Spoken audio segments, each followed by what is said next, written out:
on va y aller. Et donc, c'est avec plaisir que je vous accueille au nom du CIAN. Je suis, pour ceux qui ne me connaissent pas, Étienne Giraud, je suis le président délégué du CIAN. Et je suis heureux de vous accueillir. Et merci à Jean-Michel d'avoir organisé, qui est le président de notre commission digitale, d'avoir organisé ce groupe de travail ou cette commission sur un sujet, les directions financières ou l'impact de la crise, les directions financières et digitales. Et je crois que ce sujet ne peut pas tomber mieux puisque je rappelle à tous les participants que nous avons notre forum le 1er juillet prochain, où Jean-Michel d'ailleurs participe, il est animateur d'une des tables rondes. Et ce forum, il est axé sur le rôle de l'entreprise sur les changements en Afrique dû, ou plutôt causé, par la crise, qu'elle soit sanitaire ou économique. Et on peut penser que depuis toujours, en Afrique, les entreprises évoluent beaucoup et changent dans leur mode de fonctionnement d'une manière assez régulière. Et nous vivons là une accélération très forte du changement du mode de fonctionnement des entreprises avec la crise, dans le bon sens, évidemment. Et dans le domaine financier, je pense que ça touche effectivement beaucoup de choses qui ne sont pas très en contact avec le public, mais qui sont absolument clés pour le fonctionnement des entreprises, pour le développement de l'Afrique et pour la lutte contre la pauvreté, etc., tout ce qui va avec. Je cite par exemple les questions de trésorerie, très importantes, qui sont évidemment touchées et impactées de plus en plus par cela. Et je pense que la crise a été un accélérateur de la manière de gérer la trésorerie pour les entreprises. Je cite les questions de reporting. Je pense que les modalités de reporting vont être assez profondément modifiées. Je cite aussi la partie budgétaire. Il est, je pense, assez loin maintenant le temps où les budgets se faisaient par des grandes réunions, se construisaient à travers des grandes réunions, des grandes messes. Je ne dis pas que le contact n'est pas nécessaire, mais je pense que la digitalisation va aussi beaucoup toucher tout ça. Et évidemment, il y a aussi l'aspect comptable qui est absolument clé, avec le rôle des commissaires aux comptes.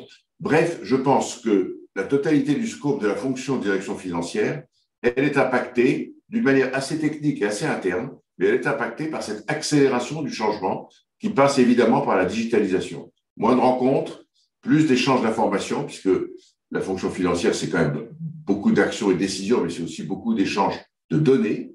Et donc, je pense qu'on est totalement dans le cœur de cette évolution qu'on vit. Donc, merci Jean-Michel d'avoir trouvé ce sujet.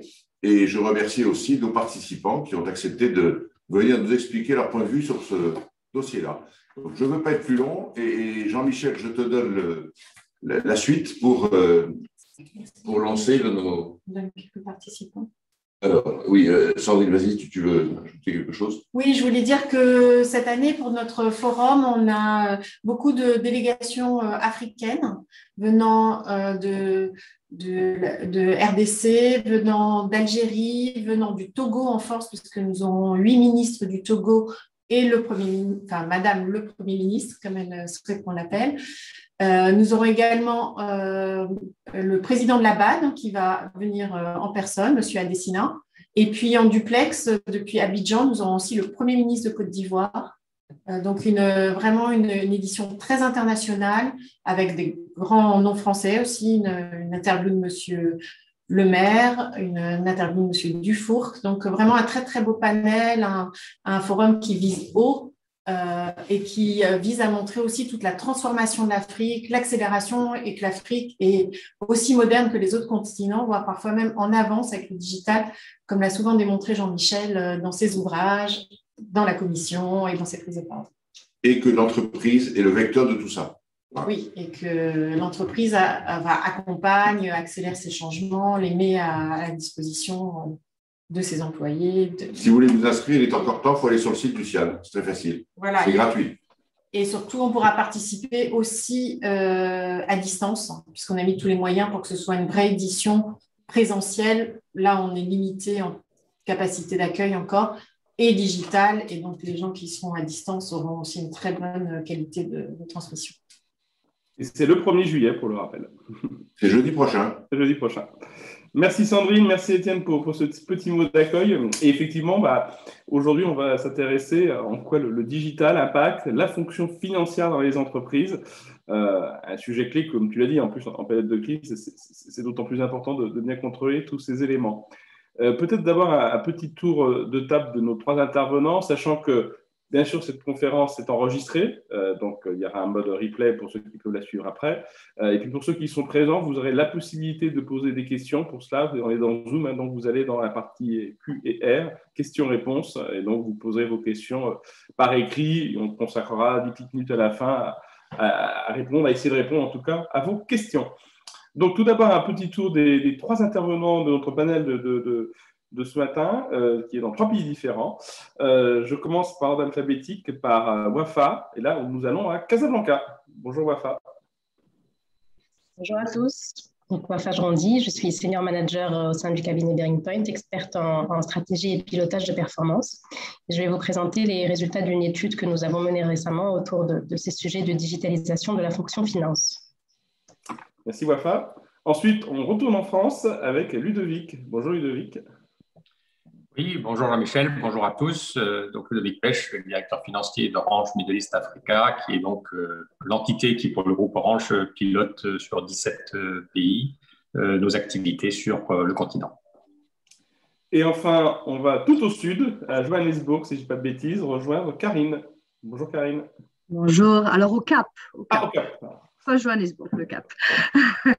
Donc, je suis l'adjointe du directeur financier en fait de Mobilitas, groupe AGS, pour une des marques que nous avons.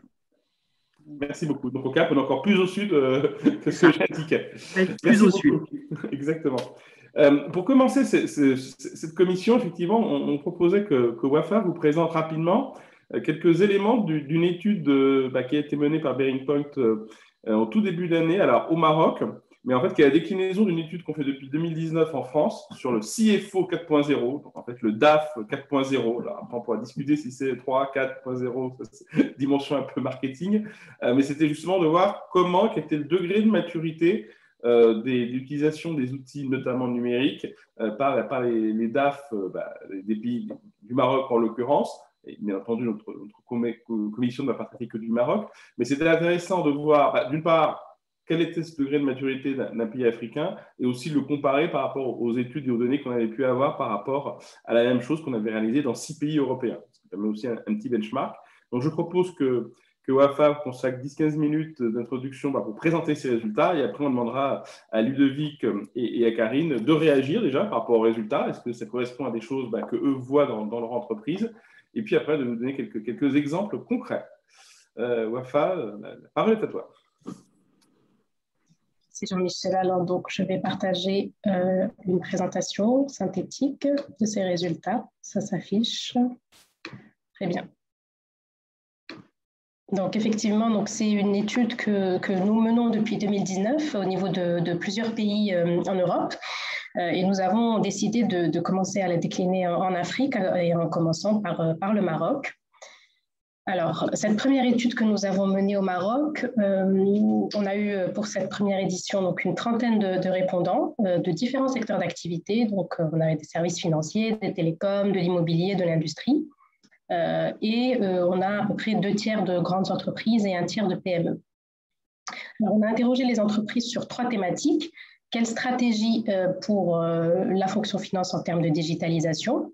Quels processus sont digitalisés et avec quelle technologie? Et enfin, quelle culture digitale au sein de ces organisations? Et puis, on a également, dans le livre blanc, vous trouverez un témoignage de 2 grands groupes, OCP et Olmarcom, autour d'initiatives concrètes qui ont été mises en place. Alors, si on passe aux résultats proprement parlé, sur la partie stratégie digitale de la fonction finance, nous retenons 3 enseignements principaux. Le premier, c'est que 80% des CFO interrogés affirment que la transformation digitale fait partie de la stratégie de la fonction finance de leur entreprise. Donc, clairement, on est dans un virage qui est pris assez nettement. Deuxième enseignement, environ 2 tiers des projets de digitalisation sont sponsorisés directement par la direction générale, ce qui témoigne de leur caractère stratégique pour l'entreprise dans son ensemble. Et enfin, 80% des répondants prévoient d'investir un montant supérieur ou égal à leur investissement actuel en termes de digital dans les 3 années à venir.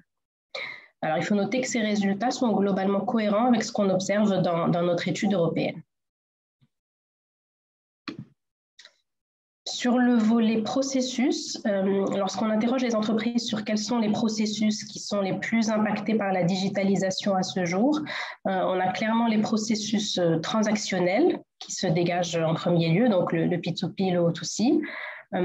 Les processus de reporting, d'analyse, de prévision sont moins digitalisés à ce jour, mais quelque part c'est naturel puisqu'effectivement ils reposent sur un certain nombre de données transactionnelles qui, elles, doivent être digitalisées en prérequis. Et par rapport à l'étude européenne, on est sur des résultats assez similaires, sauf peut-être pour le processus record to report qui ressort plus haut dans l'étude européenne en troisième position.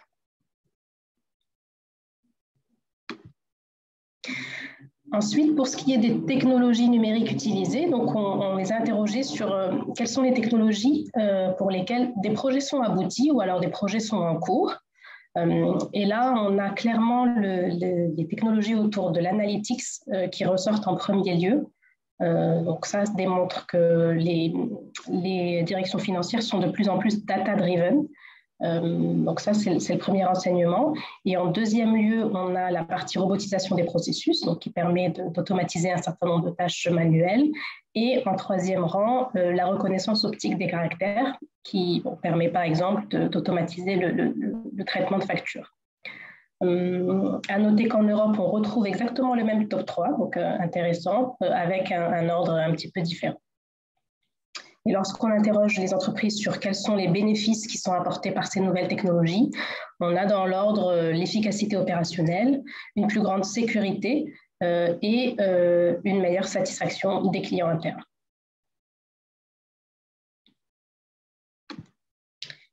Et enfin, la dernière partie de l'étude portait sur la culture digitale. Alors, un chiffre intéressant, seuls environ 20% des répondants se considèrent aujourd'hui comme early adopters. Donc, il y a encore une perception de la fonction finance comme une fonction plutôt traditionnelle au sein des entreprises, au Maroc comme ailleurs. En revanche, il y a une vraie volonté de changement, et ça, c'est attesté par le deuxième chiffre sur cette slide, puisque plus de 70% des répondants sont confiants dans leur capacité à l'être demain. Donc, il y a, on va dire, un héritage un petit peu traditionnel, mais une vraie volonté d'accélération et de changement sur ces sujets-là. Et pour ça, les 3 compétences à renforcer d'après les répondants ne sont pas tant des compétences techniques que des compétences qui sont plutôt de l'ordre des soft skills. Donc, la volonté d'expérimenter, de prendre des risques, tout ce qui tourne autour du partage et de la collaboration, et enfin la capacité à conceptualiser les innovations.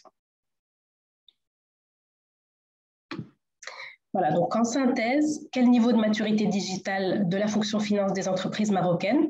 Alors, nous avons une matrice de maturité en 3 vagues, avec une première étape dite efficacité opérationnelle, qui consiste à optimiser l'efficacité et automatiser les processus.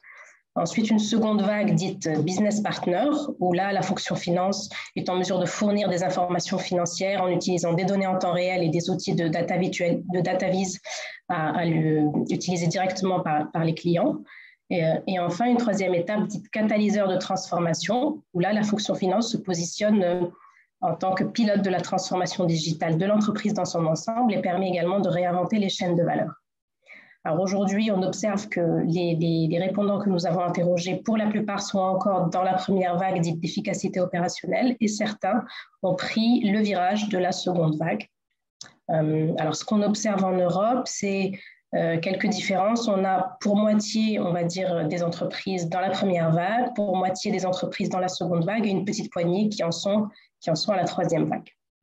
Donc, naturellement, les choses n'étant pas linéaires, au sein d'une même organisation, on peut retrouver des départements qui sont à des niveaux de maturité différents.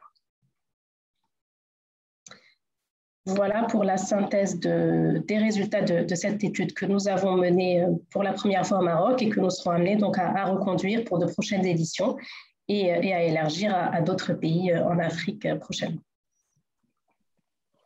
Merci Wafa, c'était super clair. Et puis je crois qu'il y a un livre blanc qui a été fait avec plus de détails, évidemment. Je pense que dans l'email de remerciement, on vous mettra aussi le lien si on ne l'avait pas fait, comme ça vous pouvez le télécharger, c'est gratuit et vous aurez tout le détail des informations. Avant de rentrer sur des cas concrets, parce que je pense que c'est ça qui est intéressant, je voudrais, première réaction de Karine et Ludovic sur ces résultats, on voit que c'est quand même une maturité au Maroc. Encore une fois, c'est que le Maroc ici est assez proche de l'Europe, même s'il y a quelques écarts sur lesquels on va revenir. Est-ce que vous, votre vision, c'est assez représentatif de ce qui se passe en Afrique ou, je sais pas, en Afrique du Sud, c'est encore plus en avance ou au contraire, dans d'autres pays, bon, là, c'est le cas du Maroc et le Maroc est un peu l'exception qui confirme la règle. Est-ce que de votre vision, Karine et Ludovic, c'est un cas assez particulier, le Maroc, ou finalement, c'est assez représentatif de ce qui est en train de se passer? Karine, peut-être? Alors, je dirais que chez nous, en tout cas, pour l'instant, on est très, très loin. On est très, très loin de l'objectif. Ça ne veut pas dire qu'on ne travaille pas dessus. On est en cours d'amélioration, on va dire, de nos systèmes, mais on est encore très loin. Et quand je dis nous, c'est toute l'Afrique, puisqu'on est dans toute l'Afrique. Il n'y a pas un seul pays où on n'est pas, en fait, en Afrique. Donc, on n'a pas ce sentiment, je dirais, d'évolution. On sait qu'on doit évoluer.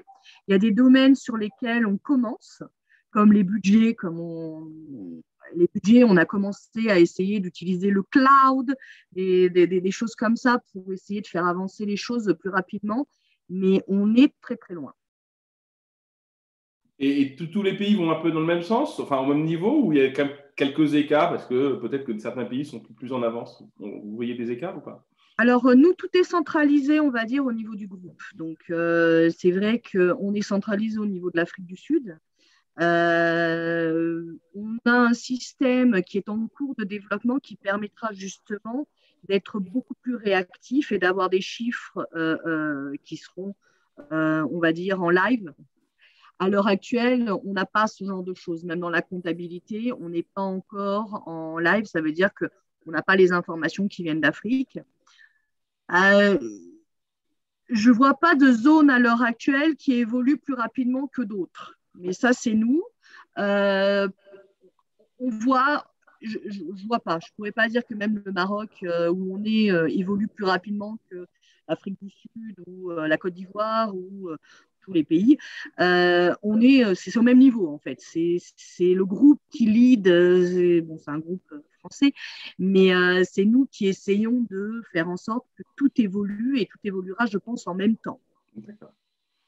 Côté Ludovic, est-ce que les cordes de Nice sont les plus mal chaussées ou pas? Donc Orange, niveau numérique. Non, écoute, je crois que nous, sur les communications, au moins, on a l'avantage que ça fonctionne bien. Donc, par rapport à ce que vous disait Karine, effectivement, sur les technologies de communication, le cloud, etc., on est peu en avance. Mais je crois, pour reprendre très honnêtement, par rapport à l'Europe, peut-être, qui est la première remarque que tu faisais, en Europe, on a surtout poussé au départ tous ces systèmes-là sur le transactionnel pour des raisons de coût, de réduction de coûts. Bon, ce qui est quand même une problématique qui se pose un petit peu moins pour nous sur le continent, puisque le coût, les bords, entre guillemets, est quand même bien inférieur à celui qu'on avait en Europe.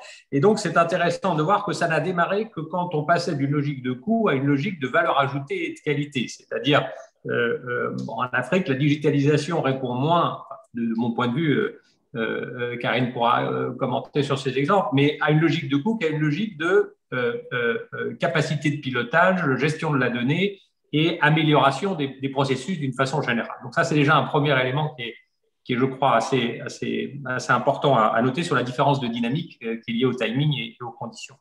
Le deuxième élément qui me paraît important, c'est que finalement, ça dépend moins, de mon point de vue, du pays et ça, c'était le point que Wafa faisait très justement, qu'au leadership des équipes locales, le directeur financier local, le directeur comptable, peu importe d'ailleurs qui est sponsor. Et donc, on a des pays qui, a priori, auraient toutes les compétences pour être en avance, mais pour lesquels il y a un manque de sponsorship. Et puis, à l'inverse, il y a des pays qui, peut-être, ne sont pas ceux qu'on aurait mis en haut de la liste a priori et qui sont allés très loin. On est allé très loin, par exemple, sur l'automatisation en Jordanie, parce qu'il y avait une volonté du chef comptable d'y aller. Ils ont fait beaucoup de tests, ça donnait beaucoup de satisfaction sur le recouvrement client, sur la réconciliation bancaire, etc. Bon, on aurait pu s'attendre à ce que ça vienne également d'autres pays et ça a moins émergé. Sur les ERP, on a été beaucoup plus en avance au Sénégal. Voilà, donc je crois que ça dépend moins du pays, de mon point de vue, que la capacité d'entraînement que peuvent avoir les sponsors là-dessus. Et puis peut-être le dernier point, c'est un point important, c'est un point de compétence. Il se trouve que sur un certain nombre de sujets, on n'a pas toutes les compétences dans tous nos pays, même si on essaye de faire monter tout le monde en compétences. Et à ce titre-là, pour nous, les centres de services partagés répondent moins à une logique de réduction de coûts qu'à une logique d'agréger sur des hubs en Afrique suffisamment de compétences pour pouvoir avoir une masse critique et traiter plusieurs pays. Autrement dit, plutôt que de répliquer des solutions dans plusieurs pays, ce qui serait assez coûteux et sur lesquels on n'aurait pas toutes les compétences, dire par exemple, pour nous, c'est plutôt la Jordanie qui est en avance sur la robotisation, sur d'autres sujets, c'est la Côte d'Ivoire et sur d'autres sujets, c'est le Sénégal. Voilà, c'est plutôt comme ça que peut-être je répondrai aux différentes questions que tu poses là. Merci. Et petite question présidentielle, puisque Étienne, au tout début, disait les processus budgétaires sont peut-être faits de manière moins en grande réunion automatique. Dans l'étude, on voit que ce n'est pas forcément le processus le plus en avance. Les processus vis-à-vis des fournisseurs ou des clients sont plus digitalisés. Alors, est-ce qu'il y a encore les grandes messes budgétaires ou il y a des choses un peu plus modernes? Karine évoquait du budget dans le cloud. Voilà. Est-ce que finalement, l'intuition d'Étienne était bonne ou pas? De notre côté, on a encore un pied dans chacun des deux mondes, je crois. Et c'est plutôt ce que je note dans beaucoup de grands groupes. Donc, on a encore un processus qui est assez long et assez lourd et remontant. Enfin, je pense à un processus assez classique. En revanche, je crois que là où on a beaucoup accéléré, c'est sur les reprévisions mensuelles ou trimestrielles. C'est-à-dire qu'on est sur des processus où on est en train de migrer sur un processus où on passe plutôt du temps sur des plans à 3-5 ans, dont la première année se trouve être un budget, effectivement, et ensuite sur des reprévisions plus fréquentes, plutôt trimestrielles, qui permettent une réallocation plus dynamique des ressources que ne faisait le budget. Mais vous voyez bien qu'on est encore dans deux mondes, on ne s'est pas complètement libéré des exercices en ce qui nous concerne, mais on voit bien que les budgets ne sont plus une façon de piloter et la crise du Covid nous l'a montré très clairement. Si on était resté sur les allocations de ressources avant la crise, on aurait perdu beaucoup d'opportunités puisque tous les pays n'ont pas été touchés au même moment, n'ont pas été touchés de la même façon. Et donc, la capacité de réallouer les ressources de façon beaucoup plus fréquente était une vraie condition de succès. Karine, même retour sur ce processus budgétaire Même retour. C'est vrai, comme j'expliquais, qu'on passe par le cloud, mais après, c'est des meetings qui sont très longs, on va dire, et qui sont constants parce que, comme disait Ludovic, c'est vrai qu'avec la crise, tout a changé. On fait pareil aussi des plans à 5 ans, on les remodifie, il y a beaucoup de modifications. Et c'est vrai que nous, à l'heure actuelle, tout peut changer à tout moment. C'est vrai que même si on fait un budget en fin d'année, on essaye de faire le budget. Là, à l'heure actuelle, on le voit, surtout dans le monde du déménagement, les pays, c'est au fur et à mesure. Donc, on a des blocages d'un pays, ça se réouvre, après on a un autre blocage. Donc, c'est très difficile de garder à l'heure actuelle des chiffres pour une longue période, puisqu'on a du mal même à prévoir, je dirais, nos chiffres. C'est très difficile de prévoir. Surtout en cette période. Oui. Je voudrais que vous nous donniez, Ludovic et Karine, quelques exemples concrets de ce que vous avez récemment eu comme transformation liée justement à l'utilisation du numérique, du digital pour vos fonctions finances. Ludovic, je crois que tu avais une ou deux planches à nous présenter, c'est peut-être l'occasion.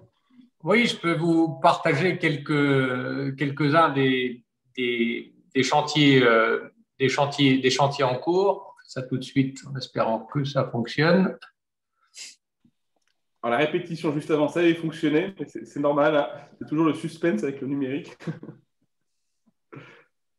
Et je crois que ça va venir. Oui, je pense que c'est bon. C'est bon? Ouais. Il faut mettre en plein écran. Il faut mettre juste en plein écran. Voilà, c'est parfait. Bon, je pense que c'est surtout ça. Les derniers sujets sur lesquels on a travaillé sont les 5 qu'on vous présente là. Je suis désolé, le document est en anglais, mais je vais le premier, c'est la digitalisation de l'ensemble de nos organes de gouvernance. Bon, ça, c'est lié au fait que, effectivement, avec 80 entités juridiques, 17 pays, ça devenait quand même assez compliqué de continuer à faire ça, je dirais, en papier. Donc là, l'ensemble des conseils d'administration, comités d'audit et différents comités de gouvernance ont été digitalisés dans une plateforme unique auquel, effectivement, ont accès les administrateurs et les différentes filiales. Donc ça, c'est un usage cloud, je dirais, et digital assez classique, et qui a été plus difficile sur l'aspect culturel, d'ailleurs, vis-à-vis des administrateurs, que sur les filiales qui trouvent ça très pratique. Le deuxième sujet, c'est un système de gestion des risques intégrés. Et là, je ferai référence à ce que disait Étienne en introduction sur le changement du mode de reporting. C'est-à-dire qu'on est passé d'un mode où chaque direction, la direction juridique, la direction de la conformité, la direction des risques, etc., demandait son propre reporting, alors soit sur Excel, soit sur des outils propriétaires, etc. Et on a voulu complètement changer l'approche en disant, c'est pas comme ça qu'on va fonctionner maintenant, on va inverser la pyramide. Il y aura un outil intégré de gestion des risques, qu'il soit réglementaire, juridique, fiscaux ou je ne sais quoi. Ce sera l'outil de gestion des risques des filiales et on ouvrira l'accès au groupe, au corporate. Autrement dit, c'est plus du reporting qui remonte, d'accord, c'est le corporate qui va chercher les informations dans un système de filiales. Donc, on a inversé la pyramide du reporting. Et franchement, ça a donné une forte amélioration de la qualité et réduction du coût de ce process. On a travaillé sur 2 centres de services partagés, centre de services partagés ERP et le dernier complètement à droite, fraude, revenu, assurance, qui est un sujet important dans nos domaines sur les télécoms et également sur le mobile money.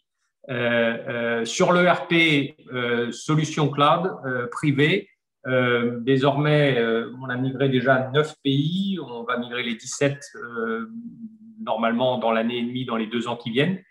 Donc, encore une fois, 80 entités juridiques. Et là, je reprenais, voilà, les avantages, c'est évidemment la mutualisation de tout cela, l'uniformisation des systèmes, l'intégration de l'audit, c'est-à-dire que l'audit peut se faire en un point pour l'ensemble des filiales, puisque toutes les données sont centralisées sur un cloud unique.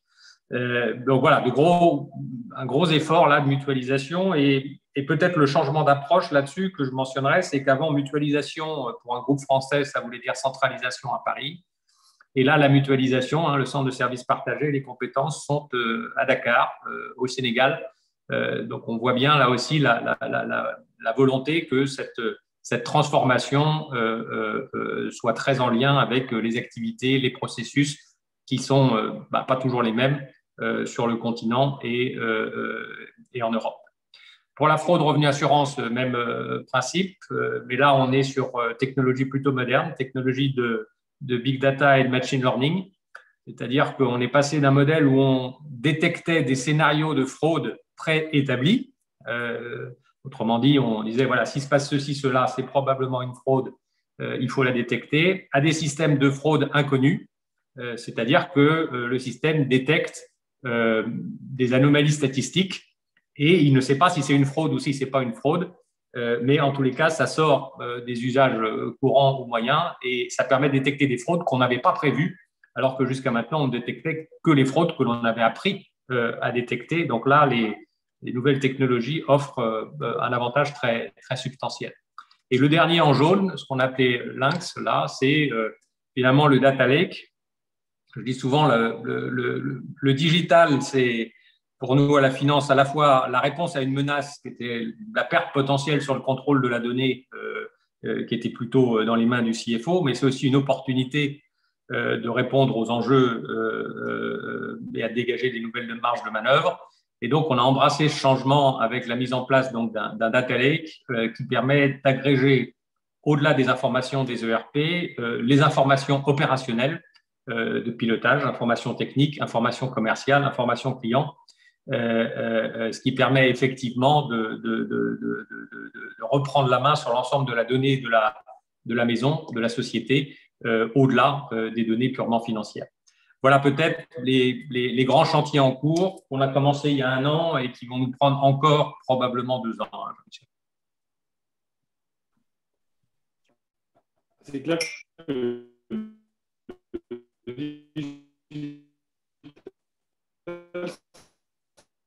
ce n'est pas en une journée que ça se fait, on est bien d'accord. Est-ce qu'il y a des acteurs qui pourra plus donner, je pense, avec les banques, dans les grands secteurs économiques. Karine, de votre côté, quelles sont un peu les transformations récentes, justement, autour du numérique? Alors, actuellement, on est en cours de développement. En fait, ça fait déjà quelques années, ça prend énormément de temps. On est en cours de développement d'un ERP, donc c'était même avant la crise, avant Covid, qui nous permettrait d'avoir des données en temps réel et qui nous permettrait de sortir tous les rapports que la direction financière, la direction du groupe a besoin en temps réel. Donc ça, c'est en cours, on avance, c'est un gros chantier. Donc, en fait, on développe petit bout par petit bout.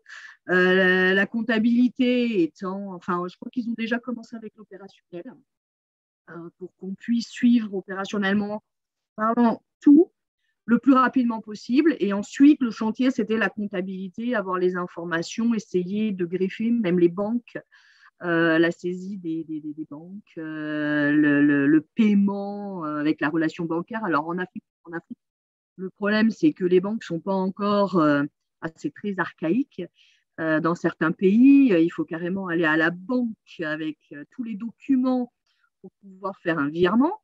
Donc, ce n'est pas du tout comme en Europe où tout est déjà, je veux dire, c'est en ligne, on peut tout lier à nos systèmes ERP. Donc, on essaye de développer. Tout ce qui est vidéoconférence, c'est vrai que nous, on l'a développé depuis un bon moment. Donc, on est en contact avec toutes nos filiales régulièrement via vidéo, conférence. Après, je dirais que les seuls problèmes qu'on peut avoir, c'est Internet dans certains pays. On a des problèmes. Les connexions ne sont pas bonnes. Certains n'ont pas d'électricité. Certains n'ont pas de… C'est des problèmes. Voilà, on ne peut rien y faire. Hein. C'est pas comme si on pouvait avancer plus rapidement ou essayer de développer la dématérialisation. C'est impossible puisque le pays ne peut pas s'adapter. Il ne s'adapte pas. Donc là, on a quelques problèmes. Nous, on avait déjà centralisé une grosse partie, et c'est pour ça que je suis en Afrique du Sud, une grosse partie en Afrique du Sud, au Cap, où on a en fait, l'Afrique du Sud est quand même un pays stable et quand même avec une bonne technologie, on arrive à centraliser la comptabilité, toute la trésorerie est en Afrique du Sud, donc le paiement des fournisseurs, voilà, hein, nous, on essayait de passer par d'autres moyens, donc c'est déjà assez avancé en Afrique du Sud. Merci. On a beaucoup parlé de quelques exemples un peu technologiques, mais je pense qu'il y a aussi beaucoup de choses autour de l'impact organisationnel chez les hommes et les femmes. Hier, Wafa, tu as animé une conférence au Maroc avec l'ISCAE pour présenter les résultats de l'étude. Et si je m'abuse, je l'ai suivi avec beaucoup d'intérêt. Un des retours, il y avait 5-6 DAF marocains qui intervenaient, c'était de dire, mais les vrais enjeux, ce n'est pas tant la technologie en elle-même, dans le dur, c'est aussi tout l'aspect humain, les formations, les compétences. Tu peux redonner quelques exemples de ce qui a été évoqué par les DAF marocains? Effectivement, en fait, ce qui est ressorti des témoignages d'hier, c'est que ces projets de digitalisation de la fonction finance, ce sont des vrais projets de transformation. Donc, comme tout projet de transformation, les freins principaux sont plutôt de l'ordre plutôt humain, organisationnel. Et donc, cet aspect-là n'est vraiment pas à négliger et c'est primordial d'y penser en amont dans le cadre des plans de transformation, des feuilles de route qui sont faites pour qu'elles soient réalistes et applicables. Et aussi, bien naturellement, de prévoir des actions de conduite de changement autour de ces projets de transformation. Donc, c'est un sujet fondamental. Et on a aussi noté un changement des compétences qui seront attendues demain des CFO et des responsables financiers au sens large. Donc, on en a parlé, de plus en plus de data, donc des compétences autour de l'analyse de données de manière avancée, des compétences technologiques naturellement, des compétences de leadership, des compétences d'agilité pour pouvoir s'insérer dans des équipes de plus en plus agiles. Voilà, donc il y a un vrai changement, entre guillemets, par rapport à l'image traditionnelle que l'on pouvait avoir de ces fonctions-là en entreprise. Ludovic, Karine, c'est aussi un retour que vous pouvez faire sur vos expériences? Oui, je crois que il ne faut pas voir la transformation digitale comme un sujet technologique ou uniquement technologique. Alors, effectivement, comme le disait Karine ou comme l'on dit Wafa, il y a un socle, puisqu'il y a des nouvelles technologies qui existent, et donc il faut les comprendre et pouvoir les utiliser. Maintenant, si on ne retravaille pas sur les processus et si on ne retravaille pas sur les compétences, ça fonctionne pas. Donc, c'est un vrai projet de transformation. Je pense que ça a été dit. Ça paraît un peu tarte à la crème quand on le dit comme ça, mais enfin, quand ça ne marche pas, c'est souvent parce qu'on a oublié cet aspect-là. Donc, je me permets d'y revenir et d'insister au titre des expériences qu'on a pu avoir. Sur les procès, je vais donner des exemples ou quelques illustrations pour qu'on se comprenne bien. Les systèmes que nous avions auparavant avaient des données très fines au niveau des ERP locaux, et puis on consolidait ça dans des systèmes groupes qui, basiquement, étaient dédiés à faire la consolidation des chiffres pour produire des comptes consolidés, mais où on perdait une grosse partie de l'analytique, où on perdait une grosse partie des activités, on perdait les axes projets et compagnie, parce que l'ensemble de cette information n'est pas utile à la production de chiffres consolidés. Or, si on veut exploiter les technologies de big data, les technologies de machine learning, si on n'a pas ces données qui sont les inducteurs de coûts, les inducteurs de chiffre d'affaires, qui sont celles qui permettent de projeter et aux machines justement, ou d'exploiter ces nouvelles technologies, eh bien, on voit bien que on aura la technologie, mais qu'on n'en fera pas grand-chose parce qu'on n'a pas reformaté la donnée et on n'a pas reformaté les process. Donc voilà, c'est juste une illustration pour bien dire que c'est une réflexion très profonde qu'il faut avoir sur les process, les compétences. Les compétences, la réponse que nous, on y a apportée, ce sont les centres de services partagés, pour les raisons que j'expliquais, d'avoir une masse critique et puis aussi une émulation autour des équipes, parce qu'avoir un data scientist par pays, ce n'est pas très efficace. En avoir 15 ou 20 dans un pool sur un sujet basé dans un centre de services partagé, il y a une émulation, ils travaillent ensemble, ils s'enrichissent et ils ont un plan de carrière qui est un peu plus motivant. Ça nous permet aussi de les retenir pour des ressources qui sont rares. Donc vraiment, les trois axes, technologie, processus et compétences sont tout à fait clés. Oui. Je pense qu'il n'y a pas des data scientists dans tous les pays comme ça, africains, malheureusement. Il y a aussi des inégalités. Non, tu vois, on en forme même à Yamoussoukro, on a à l'université une chaire pour en former et on en embauche 90% quand même à la sortie, ce qui veut dire que nos propres besoins sont quand même énormes. Mais il y a vraiment possibilité de former du monde sur le continent. Il y a des très belles compétences. Et donc, voilà, c'est objectivement, de mon expérience, ça peut être même plus facile maintenant en Afrique qu'en Europe si on se donne les moyens de former les gens parce qu'on peut leur proposer des profils de carrière dans des groupes qui peuvent être attractifs pour eux. Donc, ne sous-estimons pas l'énorme potentiel du continent sur cet aspect-là. Super intéressant, merci. Karine, de votre côté, les dimensions organisation humaine? Je dirais que c'est un peu la même chose, c'est très difficile parce qu'on a des problèmes de compétences. C'est pour ça qu'on essaye de faire un ERP qui permettra un minimum, on va dire, ça fait carrément du rapport directement. Donc, on va former certaines personnes à pouvoir rentrer dans le système, faire un système de rapport pour que les utilisateurs, enfin les filiales, nos filiales, aient le moins de choses à faire. Ça veut dire qu'ils rentrent les data à l'intérieur et après, nous, on peut faire le retraitement. On a aussi des fois des gens qui ne veulent pas évoluer, comme on l'a dit aussi avant. On a pas mal de directeurs financiers ou de responsables de filiales, directeurs de filiales qui ne sont pas prêts à évoluer. Donc, c'est pour ça qu'on essaye de les former ou qu'on essaye de trouver des moyens pour faire avancer les choses sans que ça pose trop de problèmes pour la filiale, en fait. Formation, c'est pareil, on a développé depuis quelques années aussi la formation. C'est-à-dire qu'on a des formations dans tous les domaines. Que ce soit voilà, dans l'informatique, on essaie de leur apprendre à comment utiliser les outils. On essaye de vraiment minimaliser tout le reporting, tout le data, les filiales, et le moins de travail possible, en fait. Et c'est pour ça qu'on a on a tout au CAP, parce qu'au CAP, c'est beaucoup plus facile de trouver des ressources. Pareil, c'est facile de trouver des ressources dans différentes langues, comme le français, l'anglais, des gens avec des diplômes. Donc, voilà. C'est notre solution, on va dire, à ce problème. D'accord. La crise Covid qu'on vit depuis maintenant 15-16 mois, dans vos fonctions, donc au niveau finance, est-ce que ça a accéléré cette transformation digitale? Parce qu'on a vu dans plein de fonctions, ça a été le cas. Ou finalement, non, ça a juste continué sur la tendance qui était avant la crise? Est-ce que ça a eu un effet d'accélération ou au contraire, de complexité nouvelle? Quel était l'impact sur cette transformation numérique de la fonction financière?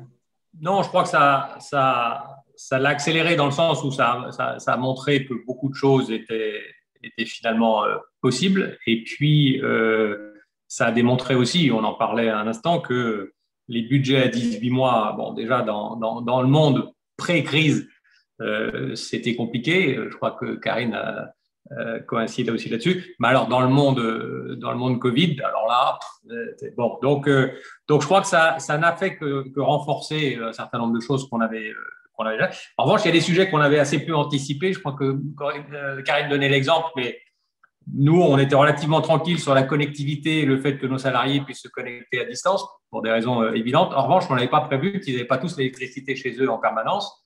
Et donc, voilà, il y a un certain nombre de sujets sur lesquels on bute sur des difficultés sur le continent que peut-être on n'avait pas suffisamment appréhendé parce que, eh bien, voilà, le télétravail, c'est pas la même chose en Afrique qu'en Europe, pour être complètement clair. Et ça, c'est apparu très clairement au travers de la crise. Et donc, il faut qu'on y prête quand même beaucoup d'attention parce que dire que nos salariés peuvent travailler de chez eux avec des outils en cloud, etc., oui, c'est partiellement vrai, mais ce n'est pas aussi simple et aussi rapide, et ce n'est pas vrai pour tout le monde.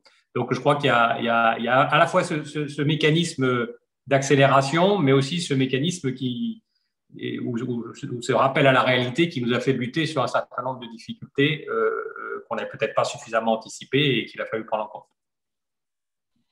Merci, Karine. Oui, c'est exactement ça, en fait. C'est exactement ce que vient de dire Ludovic. On a énormément de problèmes qu'on n'avait pas forcément anticipés avant, même si on connaissait les problèmes. Mais c'est vrai que travailler de la maison, c'est encore autre chose. Ils n'ont pas accès au système. On peut pas. Nous, il y a tout un système de licence aussi, en plus de tout ça, qu'il faut racheter. C'est des coûts supplémentaires. Maintenant, dire que ça fait accélérer les choses, je ne pense pas, parce qu'on avait déjà commencé avant et c'est vrai que c'est un sujet qui était vraiment important. Oui, on a trouvé d'autres solutions à cause du Covid parce qu'on n'avait pas le choix. Voilà, on a dû trouver des solutions. Comme pour les budgets, je disais, le cloud, on partage beaucoup plus de choses maintenant en ligne sur le cloud, on fait des meetings en ligne avant, voilà. Mais c'est vrai qu'on avait déjà commencé avant. Oui, c'est une accélération, mais non, ça n'en est pas une parce que voilà, on a des problèmes techniques, parce qu'on ne peut pas se connecter, parce qu'ils n'ont pas accès au système, parce qu'ils travaillent de la maison. On a aussi les coups d'État. Enfin, en ce moment, il y a pas mal de choses qui se passent en Afrique qui font que c'est très difficile. Voilà, donc même si on a la volonté, ce n'est pas aussi facile à implémenter. Et, voilà. D'accord. Wafa, au Maroc, pareil, il y a eu un sentiment d'accélération, ou pas d'ailleurs, par rapport à la crise Covid?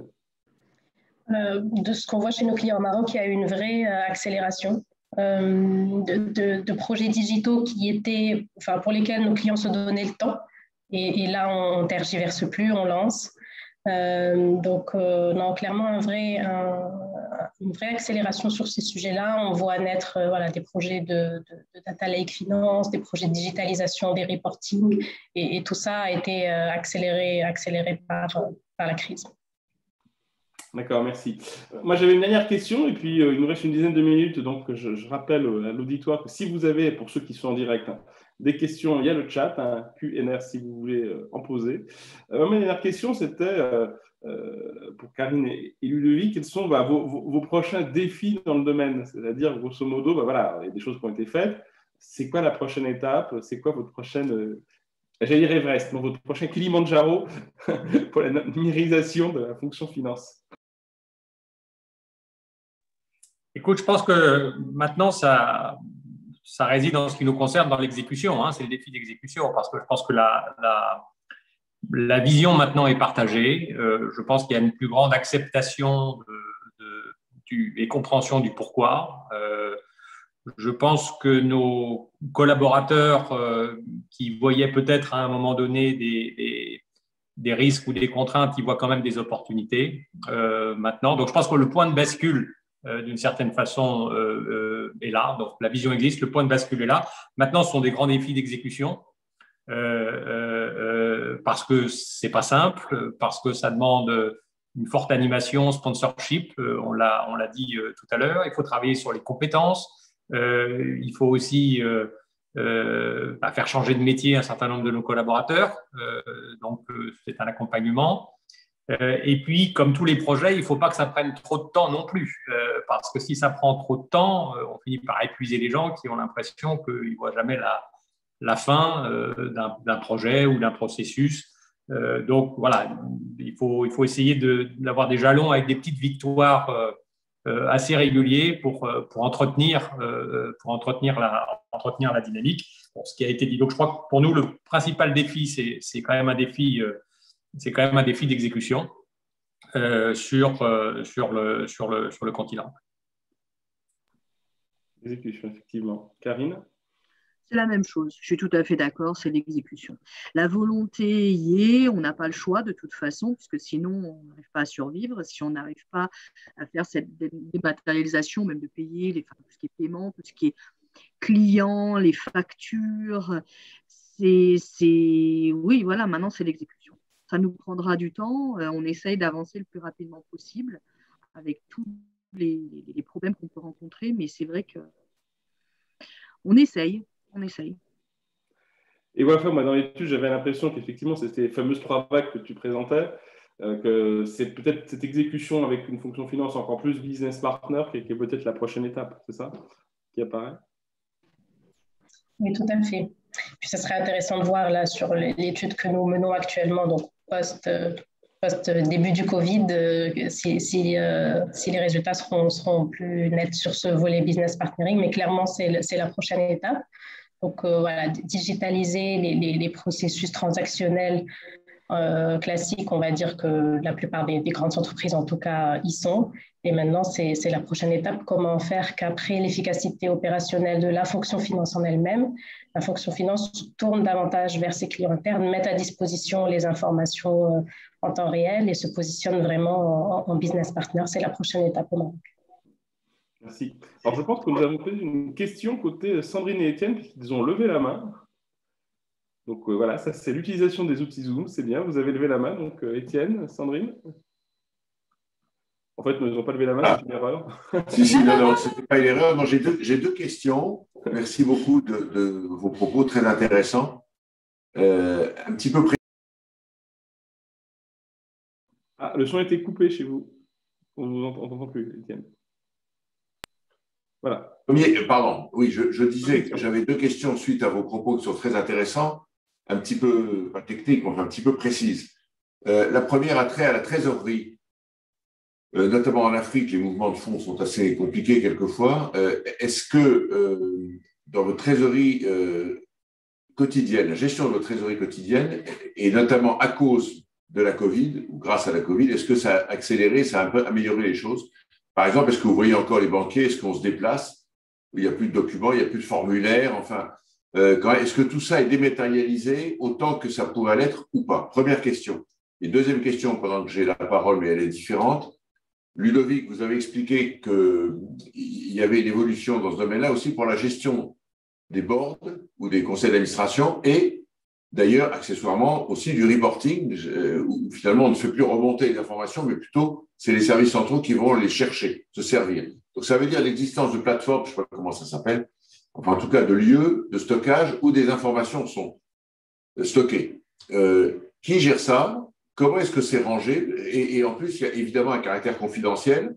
Et donc, est-ce qu'il y a toute une procédure de secret? Moi qui suis administrateur de société, je peux vous dire que, notamment en Afrique, il y a, me semble-t-il, beaucoup de retard là-dessus. Et moi, je suis fatigué de recevoir des mails avec 14 pièces jointes, entre 80 et 100 pages à chaque fois. On ne sait pas où les ranger, on ne sait pas les ouvrir. Franchement, ce n'est pas bien.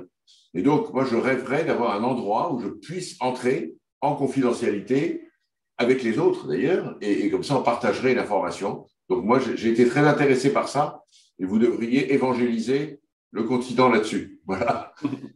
Alors, c'est pas des questions très précises, mais un peu quand même, la confidentialité et la trésorerie quand même. Alors sur la trésorerie, je me permets, pour une fois je vais répondre, et je ne vais pas forcément être le plus pro-digital. Moi, sur les exemples récents, notamment avec les banques, ce n'est pas encore tout à fait digitalisé. Deux exemples. Non. La semaine dernière, on a reçu un paiement d'une prestation de conseil d'une banque marocaine. Ça a été reçu par chèque, le vrai chèque. Je crois que c'est le dernier pays où on a encore ça.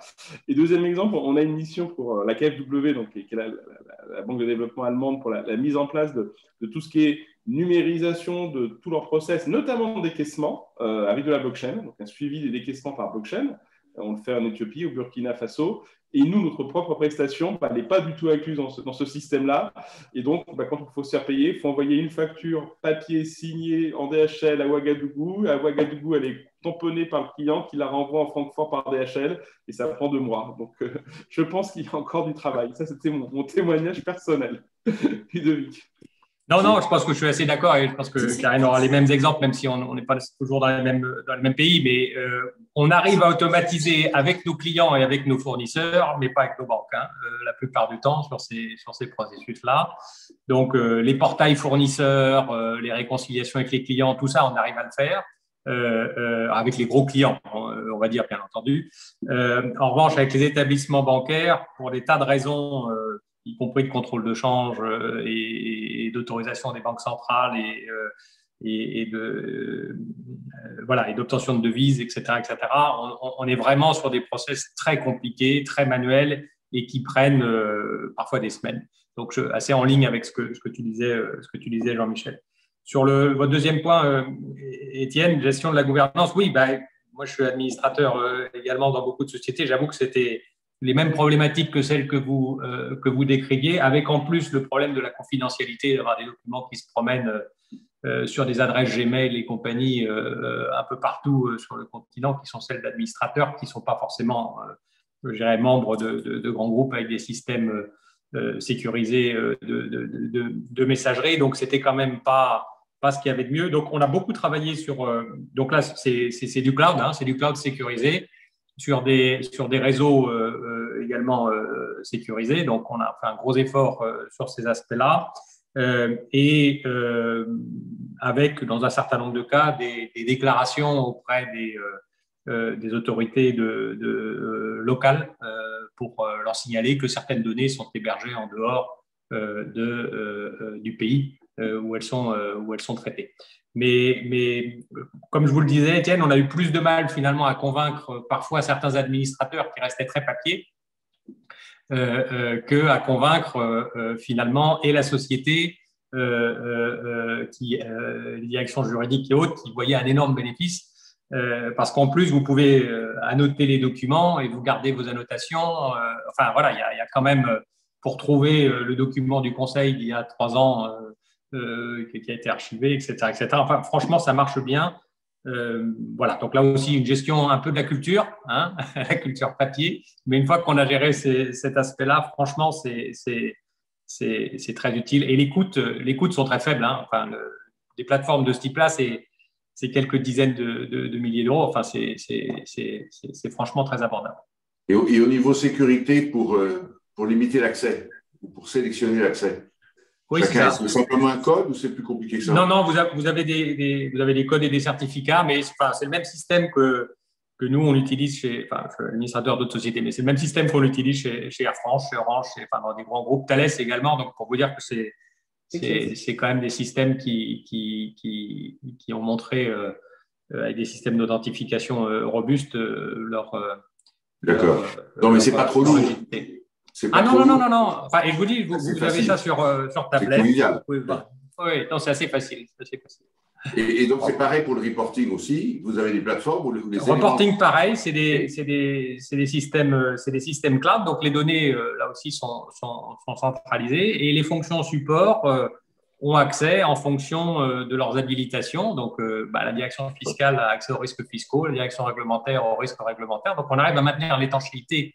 Mais, comme je vous dis, c'est la pyramide inversée. C'est-à-dire que le pays, lui, a la vue 360 et l'ensemble de ces risques ou de la gestion de ces risques. En revanche, les fonctions corporate n'ont accès qu'aux données qui les concernent. Voilà. Et ça, franchement, c'est une grande économie de temps, une grande efficacité pour les pays qui passaient quand même beaucoup trop de temps à du reporting dans des systèmes différents. Excellent. Wafa, un complément par rapport aux deux questions d'Étienne? Bon, effectivement, la partie bancaire ne suit pas encore tout à fait, pourtant étonnant pour un secteur qui digitalise beaucoup sa relation client, etc. Mais je pense qu'il y a encore peut-être des freins réglementaires ou procéduriers à lever au niveau des États. Voilà. Et sur la digitalisation de la relation administrateur, c'est un sujet clé. On travaille beaucoup aussi sur le pilotage de filiales, de grands groupes pour lesquels c'est primordial. Et donc, c'est aussi un besoin qui est clairement exprimé par nos clients marocains. Certains l'ont fait, ils ont digitalisé la gouvernance. Donc, ça commence et c'est un vrai sujet, je rejoins. Et n'oublions pas, même si c'est à moitié du numérique, l'usage important encore du fax, qui reste un outil important sur le continent. Karine? Alors nous, c'est comme je le disais tout à l'heure, la trésorerie, c'est vrai que c'est un très gros sujet. Les pays sont très, très en retard et on voit en plus une évolution depuis Covid qui va encore plus dans l'addition, on va dire, l'augmentation de régulation qui font que c'est encore plus difficile de transférer de l'argent, de recevoir de l'argent. On a des problèmes de pays où on ne peut pas faire de remontée de trésorerie, par exemple, vers la maison mère en Europe, car les banques centrales n'autorisent pas à récupérer les fonds ou certains montants, on n'a pas le droit de faire de virement de plus de 5 000 $, des choses comme ça. Donc, c'est de plus en plus difficile et l'échec, comme on le mentionnait, ça nous arrive tous les jours, on reçoit des chèques qui sont encaissables, qui ne sont pas encaissables, mais même de grands groupes, de grosses sociétés qui nous payent en chèques. On essaye, alors ce qu'on a essayé de mettre en place, c'est essayer de faire en sorte que les paiements arrivent plus vers la France, sur nos comptes français groupes, que vers nos filiales africaines, puisqu'il y a un réel problème pour récupérer les fonds. Et on n'a pas vu d'amélioration, on voit même une détérioration. Il y a plus en plus de taxes qui sont mises en place, comme withholding tax, alors IRS, taxes de retenue à la source, qui sont en train d'être mises en place par les pays africains. Et ça rend d'autant plus difficile justement la relation avec l'Afrique, puisqu'on ne peut plus facturer en Afrique, on préfère facturer dans des pays d'Europe qu'en Afrique. Parce que pour des raisons de trésorerie, on n'arrive pas à récupérer nos fonds, on n'arrive pas à se faire payer. C'est difficile, la relation est très difficile. Et aussi, on rencontre aussi beaucoup plus de fraude. C'est ça aussi qui nous embête, c'est qu'on disait la numérisation, c'est vrai que c'est bien, tout est par email, on peut nous envoyer des demandes par email, mais on se rend compte que de plus en plus, et surtout en Afrique, on a eu je ne sais pas combien de cas l'année dernière de fraude, où en fait, on se retrouve dans les emails, les hackers se mettent entre en fait nos emails, ils arrivent à récupérer les emails et en fait, les fonds sont transférés aux États-Unis, en Afrique, même en Europe, mais sur des comptes, voilà. Donc, c'est un sérieux problème. Il y a encore du travail, en effet. Bon, c'est aussi l'intérêt pour vous. En tout cas, Karine, Wafa, Ludovic, un grand merci pour vos retours d'expérience qui étaient fort intéressants. On avait dit 10h, il est 10h05. On a commencé 5 minutes en retard, on termine 5 minutes en retard. Voilà. Au moins, ça, c'est régulier.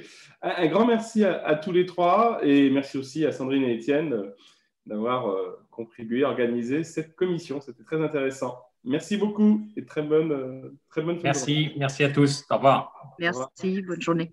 Au revoir.